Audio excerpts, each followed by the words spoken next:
Everybody, man, I got a guy on my channel. He got a nice looking shirt on.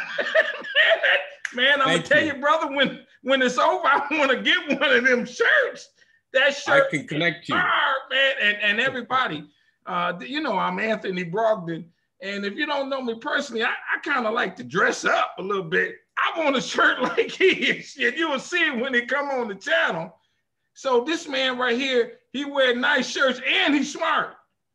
And he's a historian and he know what he's talking about. Come on, my brothers and sisters. What I try to do is find the people who wear nice shirts, who are historians, who know what they're talking about. And then I try to ask them to come on the channel and let's share this Black history. Let me tell it to you like this. I give it to you straight, no chaser. If you want a little bit of ice, I'll put some ice in it just to cool you down because it's going to blow your mind. I promise you what this man has got to say to you.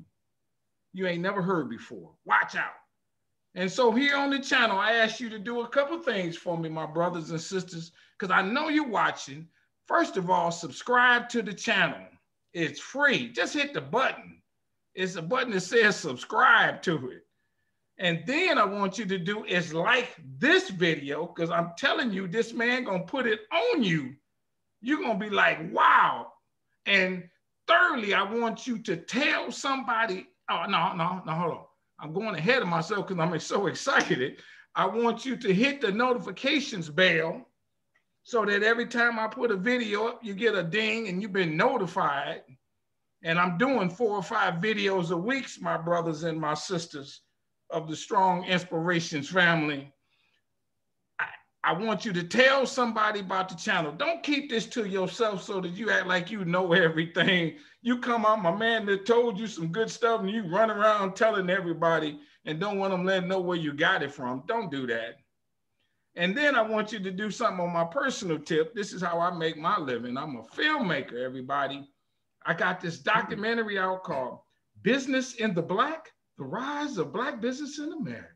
It's 75 powerful minutes. How slaves went to college, what racists did to destroy Black business districts. And I'm not just talking about Tulsa. And then I list how slaves, enslaved, free Black folk back in the 1800s owned businesses. And I name names in my movie. And then in some of them enslaved scenarios, them brothers and sisters made so much money, they bought their freedom. It's in the movie, right? 75 minutes long. I invite you to watch it. It's streaming on Amazon. This is the DVD. You don't have to get this. You can just watch it on your laptop. You see what I'm saying? Your laptop, your smartphone, on your watch, wherever you get them connections. You want to watch this movie, I'm telling you, it's good. Watch out now. And then I wrote the book about it. All right, I'm serious. I'm a historian too. I just don't have one of them shirts. I got to get one of them shirts, man.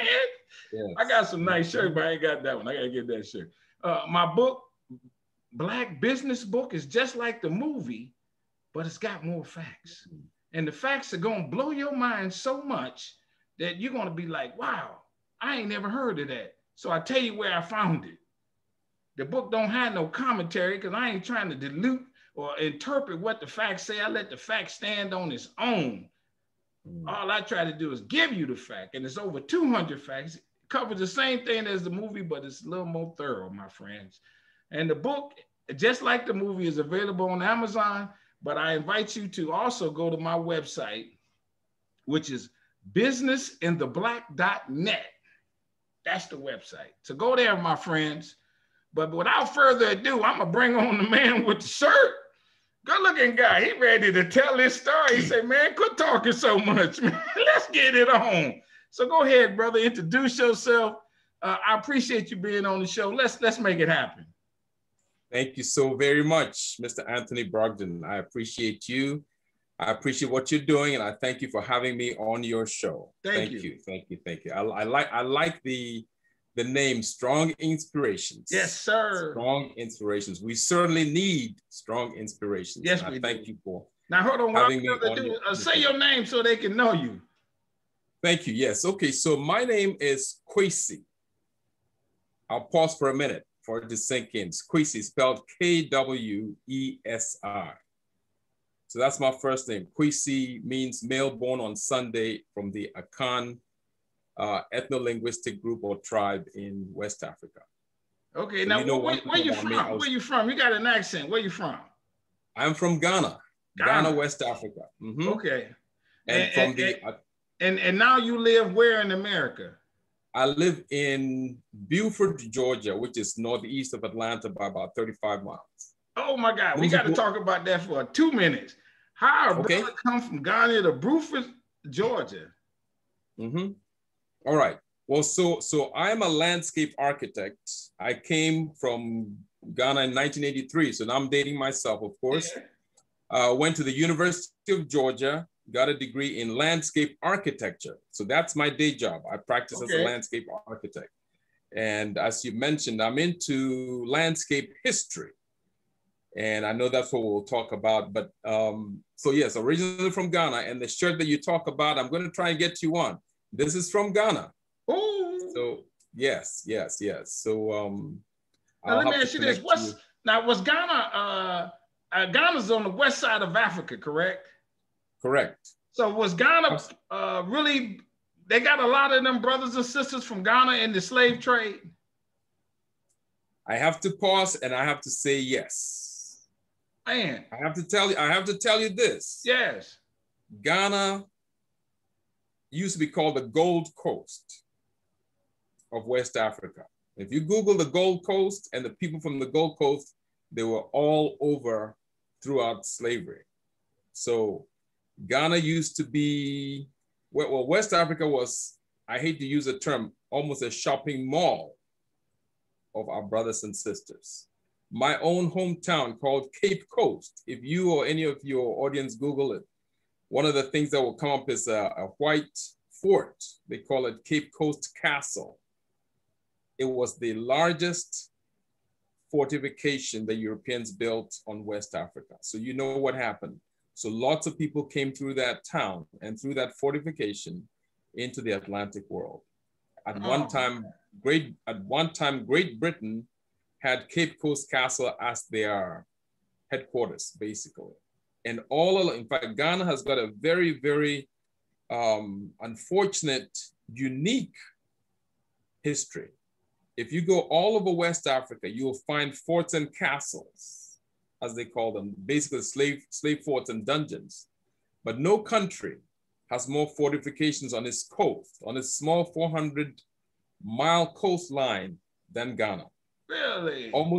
Almost every 15 miles of the 400 coast, there was a fortification. If it was not from the Danish, it was from the British. If it was not from the British, it was German. If it was not German, it was Portuguese. If it was not Portuguese, it was the Dutch. If it's not the Dutch, it was, it was on and on. No, well, okay, how about this? Why was Ghana so well, why did they choose Ghana to be such a spot like that? Is there something about the way the land is that made it easier to sail from there to the different parts, or what? Yeah. Well, I think, and you're right, it is the geography. So Ghana has got most of the coast, or some parts of the coast, I should say, have rocks. So you've got a rocky coastline for part of it, which allows the Europeans to build fortifications on it. There's the old adage, you don't build your building on sand, you build it on rocks if you can. So Cape Coast Castle, Elmina Castle, they're all sitting on rock outcrop that is right at the coast, at the shoreline. So it's very perfect. Now, in addition, the Gold Coast, and as the name speaks for it, is a land full of gold. So the Europeans, starting back in the early 1400s, actually the early 1300s, they had found out that there was a source of gold in West Africa and they wanted to find that gold. So some of your audience, yourself may be familiar with the story about Mansa Musa, M-A-N-S-A, then M-U-S-A. Mansa was a term for king. Musa was his name. So in the 1300s, mid 1300s, this African chief or king called Mansa Musa had been converted to Islam and traveled from west coast of Africa all the way to Mecca. And this is no story. It's true. Okay. Fact, as he's traveling along, he's decked out in gold. His entourage, all the people with him are decked out in gold. Okay. The camels have gold chains. Right. Saddles dripping with gold. Right. And that's because there is a lot of gold. Okay. And as he goes traditional, and traditional with Africans and African leadership, they bestow gifts on all the people they meet. So all along his route, especially when he gets into the Middle East and he's going to his destination, Mecca, he's giving gold to people. Okay. Now, does he know how people treasure gold at this point, or it's just like it's no big deal? Well, I think it's probably a combination of both. I mean, they treasure gold personally, and I think he knows that people treasure gold. Okay. But of course, what happens when he's in the European sphere is it triggers, wait a minute, wherever this guy is from, we got to go there. I got you. And we need to lay our hands on that gold. So your audience, everyone knows the stories of Ferdinand and I think Isabella, right, who are they begin to spur travel. I got you. Okay, so what happens is all the people we hear about, the Marco Polo, the Christopher Columbuses, all of them are embarking on these trips because they want to find the source of gold and other resources in West Africa. I got you. So by 1440, they have rounded the coast and they're coming towards, the Gold Coast. They start, of course, in the Cape Verde Islands off the coast of Northwest Africa. Then they're in Senegal, Gambia, and they can't find the gold, but they find gold in Ghana at a place called Elmina. So there's a river that enters the Atlantic Ocean in a town called Elmina. Well, the Europeans called it Elmina because they named it Sao George de la Mina. Okay. Actually, it stands in English, Saint George of the Mines. Saint George was one of the kings. So, but supposedly you could find gold nuggets as big as a fist in the riverbeds and in the entrance to the ocean. So of course the Europeans, once they got there, they were like, we've arrived. And yes, and then that of course led ultimately to the slave trade. Let me ask you this. On the person, have you ever seen the gold in the ground or something yourself? Have you ever gone there to say, let me check it out? No, I have not. I think everything that was lying on the surface, of course, was taken long ago. But there's a lot of gold in Ghana. Okay. In fact, it is one of Ghana's current main exports. Oh, okay. I got you. So there's let me one more question before we go to our topic. Yes. Your family wasn't captured as slaves, right? Very good question. Well, some of my family were. Well, no, and I know it's not a trick answer, but I grew up in Ghana, so you're correct that some of my family was not captured, but one of my ancestors, actually my great grandmother, who I met, my maternal grandmother, my mother's grandmother. Yes. Her grandfather returned from Jamaica to Ghana. Now, if he returns from Jamaica to Ghana, then it means that his ancestors were enslaved in Jamaica. So let me break it down. I got you. I got you. But they were taken from West Africa to Jamaica and other islands. I got you. And this man, I think at some point, realizing that his original heritage was from the Gold Coast, decided to come back. So around 1870, this is our conjecture, he comes back, he marries an African woman, and I'm descended from him. So in the blood in my veins, part of the blood in my veins is part of the blood of enslaved people in the sugar fields of Jamaica. Wow. Okay, one more question on this, because you're blowing my mind, man. I ain't gonna lie to you. And I know you're blowing the viewers' mind.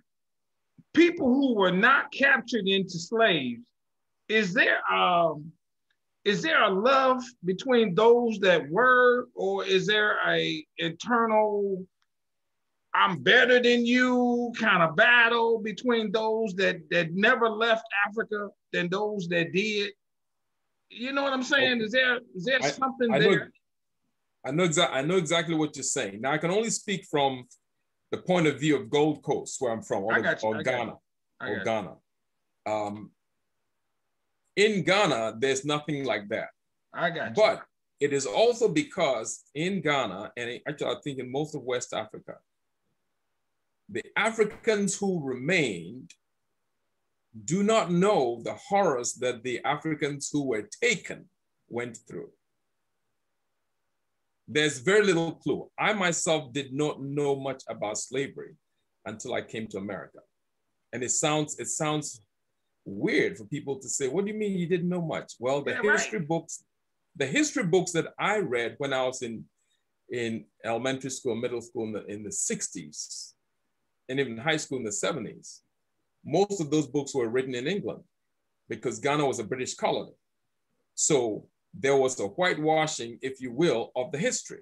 So things like the slave trade were a footnote, a small paragraph.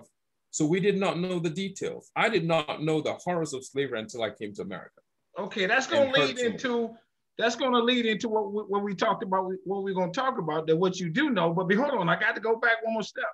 So now in Africa, in Ghana, how is it recognized, the slave trade? If you may be able to speak on that. Are there monuments and that kind of thing?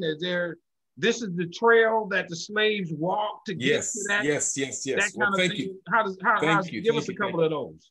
Thank you. Okay. So I'll touch on both. There are monuments, but the monuments are not recent. I don't believe that any major monuments have been built, but the monuments that actually exist are those slave forts and castles that I mentioned. Yeah. And they are a mecca, if you will, for especially African Americans and Africans from the diaspora returning to Africa.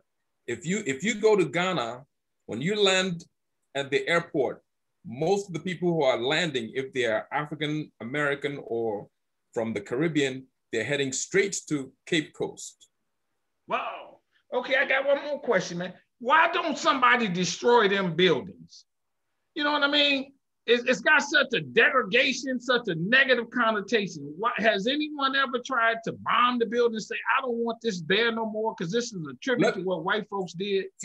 Well, thank you. But see, I think that we have to be very careful about something like that. Because you think about it, I mentioned whitewashing. These buildings, I don't believe that they should be destroyed. Oh. And as weird as it sounds, hear me out, sir. You see, they are a testament of what happened. They are a touchstone. So you see, if they're destroyed, we run the risk of one day people saying, oh, it never happened. I got you. I love it. I love it. And see, we have to be very careful about that. As you and I know, there are some people around the world, some here in America, who say the Jewish Holocaust did not happen, even though it did happen. So, and they have evidence.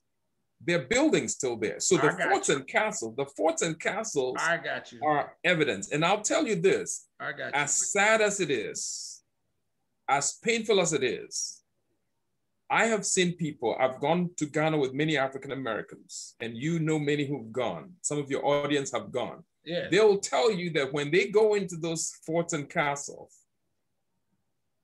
as painful as it is, they feel a reconnection to their ancestors. So that is priceless. I got you. So I'll leave it at that. I love it. So then you get to America and you learned slavery. I picked up a lot of what I know about slavery here. And that's because, as I said, the books back there don't tell us. We all who are Africans and African descendants, because we're all African descendants, that is why it's important for us to be reunited. Because we don't hear the stories. You see, there are African Americans who don't know much about what happened there in Africa. And there are Africans on the continent who don't know what happened in the Atlantic world. I got you. You see, I liken it to this. I liken it to, and we've all heard the adage about, you lost your brother, you lost your sister. So we need to reclaim, because it is in that reclamation that we are all wiser and we're all smarter.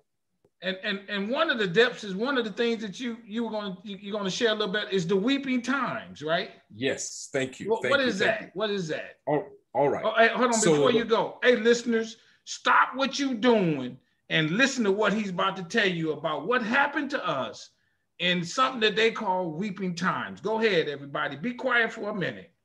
Thank you, Mr. Anthony. Thank you. And I'm going to say, let's all be quiet for a second in honor of the weeping time. All right, thank you. So what is the weeping time? Many of your audience know it, but I'm sure many don't know. Right. All right, so it is a term that was coined by African Americans and their descendants to describe the largest slave sale that happened in American history. The largest. Now, we know that there were slave sales from New York to Florida and everywhere in between. Right. There are just few places in America where there was no slavery and where slavery did not lead to slave sales. But we also know that probably the South is known most for slavery. And slave sales happened in Savannah, Charleston, Atlanta, just about everywhere. Right. But in Savannah, Georgia, in 1859, I want your audience to pause if they don't know these dates. March 2nd and March 3rd, 1859. That's 162 years ago. March 2nd, March 3rd, 1859, 5-9. The largest slave sale that ever happened in America happened in Savannah, Georgia. 429 people, men, women, boys, and girls, were sold and scattered throughout the American South. There are people who were sold and whose descendants now are in California, Oregon, New York, Philadelphia, all over. Some of your audience listening are descendants of those sold at that slave sale, right, but may not know it. Right, sure. So, let me give you a little bit of history. There was a gentleman, actually, sometimes I use these terms, but let's just say there was a man who lived in Philadelphia. He himself is a descendant of a man called Pierce Mace Butler, Butler, Butler. General or Major Butler was the founder of the plantations, 2 plantations we'll talk about in Georgia. He is a signer of the US Constitution. So he's one of the few people who signed the US Constitution, rubbed shoulders with Thomas Jefferson, George Washington, he's one of the founding fathers. Right. But as we know, many of the founding fathers themselves were slave owners. So Butler originally is from Ireland, comes to America, and this is in the 1700s. He comes to America in 1767, around there. He ends up in Charleston, South Carolina, another big city. And he marries into one of the largest slaveholding families, the Middletons. Most of the Black people who are called Middleton should trace and can trace their heritage back to Middleton Place and Middleton Plantations in West Ashley, Charleston area. Okay, So anyway, this guy, Butler, comes to America, knows or hears that the way to be rich is to marry a rich white girl. So he marries a Middleton woman and instantly is ushered into the life of a planter, as they call it, slaveholder. Because with the dowry, the girl's parents give plantations and enslaved people. The same year that they were married, his wife's grandmother dies, and she bestows enslaved people to her. Ultimately, she ends up having about 400 enslaved people. Her grandmother gave her 100, but the grandmother gives 100 slaves to each of her 4 granddaughters. All of them ultimately end up with the Butlers. Okay, so he settles in 1790. Well, let me put some dates. 1790, his wife dies. Mary Middleton Butler dies. And Major Pierce Butler moves those 400 enslaved people, 400 plus, to Darien, Georgia, which is 50 miles south of Savannah, and St. Simon's Island, Georgia, also the 50 miles south of Savannah. They're just next to each other. I got you. And he starts his 2 plantations there. Those plantations are very, very profitable. He now becomes a statesman. So he's now in Philadelphia, New York first, and then Philadelphia, rubbing shoulders, as I said, with the elite politicians. Right. And so he has an overseer running his plantations. Okay, and he's just getting the proceeds in Philadelphia. Well, so I'm just going to fast forward it. One quick note I need to mention is that one of the overseers who is responsible for building up the plantations, and also a very brutal overseer, is Roswell King, who is the same man who founds Roswell, Georgia, which is a town right next to Atlanta. I know Roswell. Yeah, Okay. I know Atlanta. Yep. Okay. So just a little tidbit there. But anyway, let's fast forward. So Major Butler, he dies in 1822. His will bequeaths his 2 plantations to his grandsons. Okay. 2 grandsons. I got you. One is also named after him, called Pierce Mace Butler. Or actually, he's not supposed to be a butler. Let's put it this way. I got you. Because it is Major Butler's daughter's son. Now, her daughter marries a Dr. Mace. So the child is supposed to be called Mace, right. Pierce.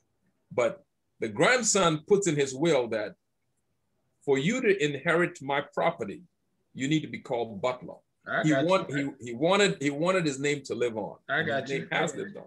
Anyway, so his grandson, Butler, Pierce Mace Butler, inherits the plantation, but he is a gambler, and just not that to be a gambler is, but he is a gambler of gamblers and wastes all the money. Right. So, well, of course, he's not working for it, right? He used to ride around. He and his brother used to ride around in Philadelphia in golden chariots. And to make a long story short, right, in 1858,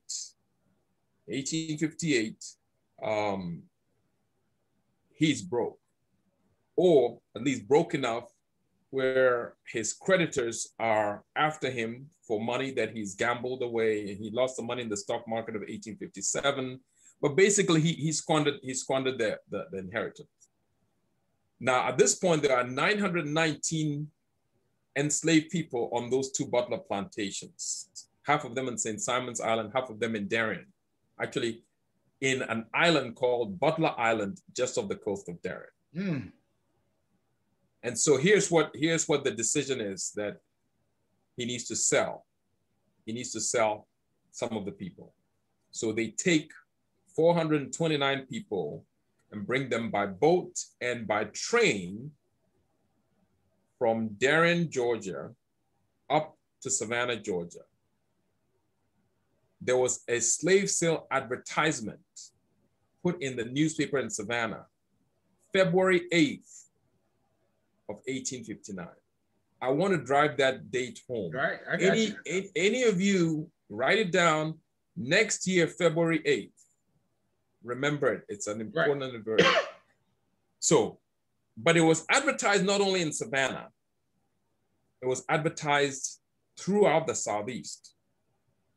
The people who advertised it, the broker who advertised it, had that newspaper, had that advertisement placed in Charleston papers, Memphis papers, Vicksburg papers, all over Georgia, all over Charleston, all over Columbia, all the way up into Virginia and all the way up into Mississippi. And so on March 2nd and 3rd, 1859, people came from Virginia, Tennessee, North Carolina, South Carolina, Alabama, Mississippi, Georgia, all over, possibly even from further, okay? They all descended in Savannah. They said on the week prior to that, there was not a hotel room in Savannah that was available. The bars were full. The hotels and motels and taverns and everything was full, packed with people from out of town. Right. And a week prior to the slave sale, a catalog was produced, which listed the names of 436 people. It listed their names, their ages, and what they were. Rice hand meant that you worked on the rice plantations. The Butler Island plantation was a rice plantation. The St. Simon's Island was a cotton plantation. And so they advertised whether you are a rice person or a cotton person, or if you are a skilled trades person like a blacksmith or... Right. I got you. And ladies and gentlemen, March 2nd and 3rd, 1859 is a very sad, poignant day in our history because these 429 people, including 30 babies, were sold. The 30 babies were sold for $100 a piece. So this man, Pierce Mays Butler, ends up getting $3,000 US for selling 30 babies at $100 a piece. Brand new babies, including that one that was born just 2 weeks earlier. One was born on Valentine's Day, 1859, and sold.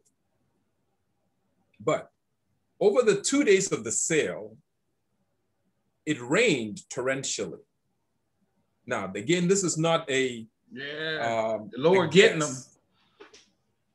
There was history always has a way of providing a fly on the wall, so to speak. Right. In this case, it was not a fly.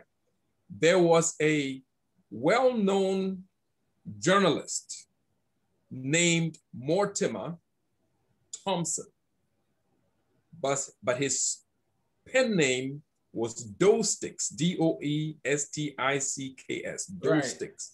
Right. He used to be, he was a reporter for the New York Tribune. Right. Okay. Tribune. Right. So he was sent to come down south. Now, at that point in time, as you and your audience know, 1859, tensions are high between North and South. You know, there's talk of civil war and this, the South is mad at the North. Stay out of our business. Basically, stay out of the business of slavery. Right. We're going to do what we want to do. So he was sent basically to come and scout out this slave sale. So he comes into Savannah, checks into a hotel, and he's walking around just like somebody who also wants to buy slaves. But if he had mentioned that he was from the North, they would have lynched him on the spot. Right. So on the slave sale days, he gets there, he gets a catalog, he's got a pencil, he's making notes, he makes bids on people as if he wants to buy, but he says he made sure he was never the winning bidder. So history is fortunate because after the 2 days, he got on board a train heading back to New York, and he wrote down everything he had seen. He had a copy of the catalog. He recorded names. And so he records for posterity and for all of us what happened. Right. One of the things that he says, and everyone should get a hand on this, if you Google dough sticks and weeping time, there is his document online, and it will just put a shiver down your spine. Okay. Wow. But one of the things that he says is this, sir. The week prior to the slave sale days, which are March 2nd and 3rd, Savannah skies were clear, sunny like any day.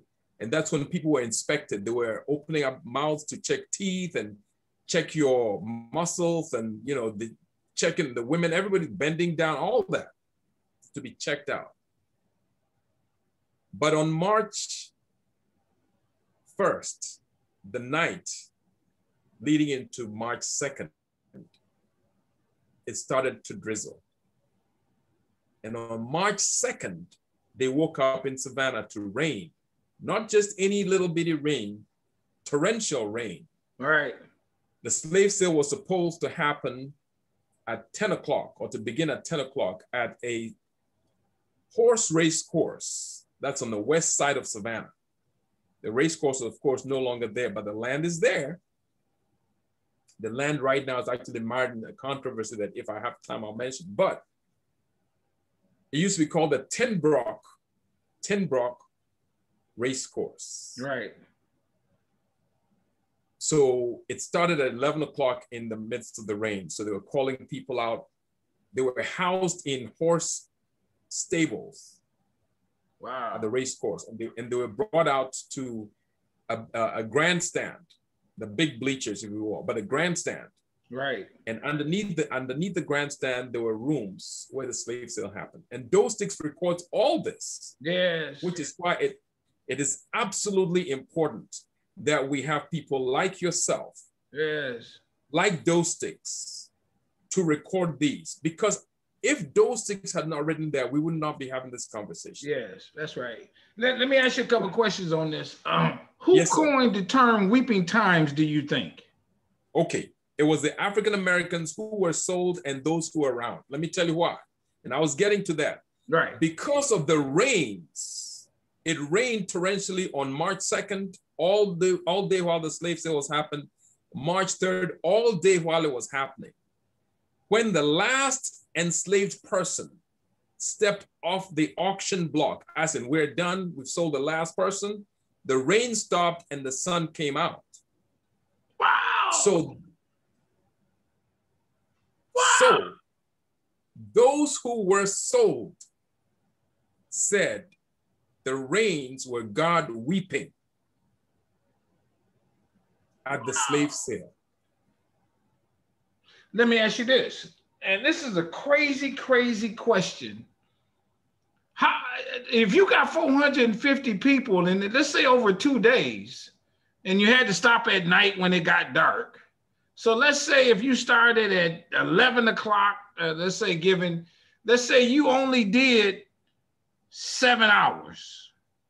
Yes, sir. Hypothetically thinking, you had more than one auction block in that racetrack.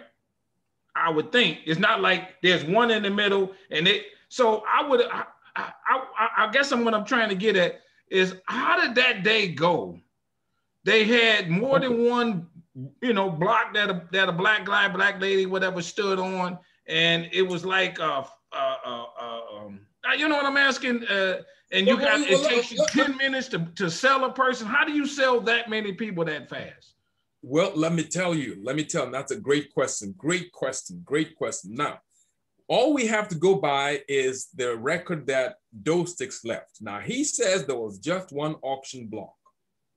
There was an auctioneer, there was a broker, and Pierce Butler himself was there.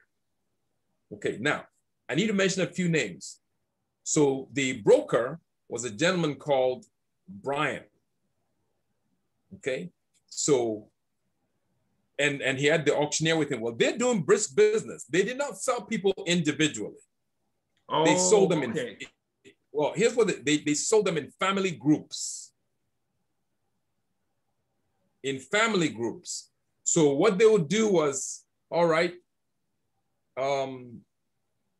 maybe Henry and his wife, Martha, and their 3 children. So they're all up on the block or near the block at the same time. And you would bid. Now, that's the reason why also they had distributed the catalog ahead of time. The catalog had the names, so the people would go and inspect the people at the horse stables. Ooh. They'll look and say, well, maybe somebody came from, let's say someone came from Charlotte, North Carolina and wanted to buy 5 people. Okay. So he already knew I'm looking for 5 people. So if you see a family with 5, maybe I want a family of 5. Okay. So if he saw 5 on a list of 5 in the catalog, he would try and see them.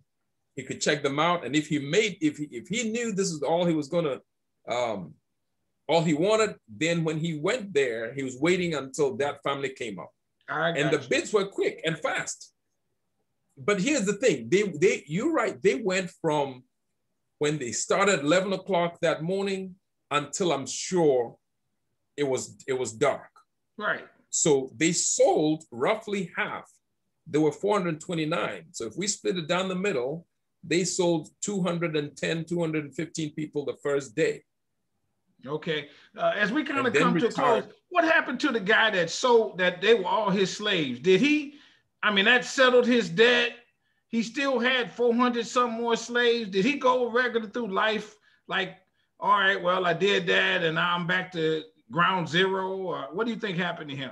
Or let me tell you what happened. So Piers Mays Butler sells the slaves. The minute the last slaves were sold, he and the broker and the auctioneer and the people who bought, he had champagne.